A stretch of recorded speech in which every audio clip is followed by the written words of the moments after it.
شد الكرسي من تحته عشان يضحك عليه الكل. ما كانش يعرف إن الدنيا سلف ودين. صلي على النبي وتعالوا نشوف يحيى اللي كان واخد عم محمد فقرة التسلية. نهايته كانت إيه؟ يحيى الشاب اللي الغرور عماه كان واخد عم محمد الموظف الغلبان فقرة التسلية اليومية. كان يتعمد يطلب منه يناوله قلم أو يوديله ورق بعيد، وعم محمد بيمشي بوجع ورجله بتسحب وراه ويعرج.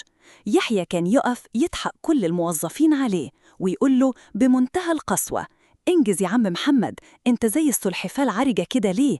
ده انت عمال ما تجيب القلم يكون عدى قرن والشركة قفلت. ما تنجز، ما تبقاش عاجز كده وخلص يا أعرج، خلينا نشوف شغلنا.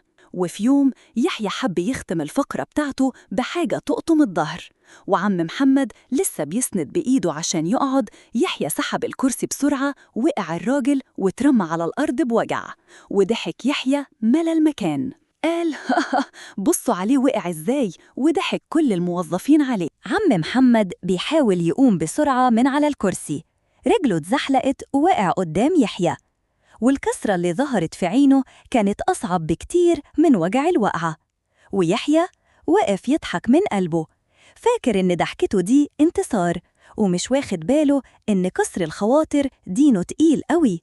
ما كانش يعرف إن الدنيا دوارة، هتلف وتلف وترجعه لنفس المكان، بس وهو في حال أصعب بكتير من حال عم محمد يومها. يا ترى إيه اللي هيحصل ليحيى؟ وإزاي ربنا هيرد حق عم محمد اللي اتهان في مكتبه؟ استنونا في الجزء الثاني، الصدمة والعدل الإلهي لسه جايين. لو عايزين تعرفوا إيه اللي حصل في الجزء الثاني، اعملوا لايك واشتراك في القناة وشجعوني في التعليقات واكتبوا تم عشان أنزله لكم فوراً. الحكاية لسه فيها مفاجآت هتقلب كل الموازين.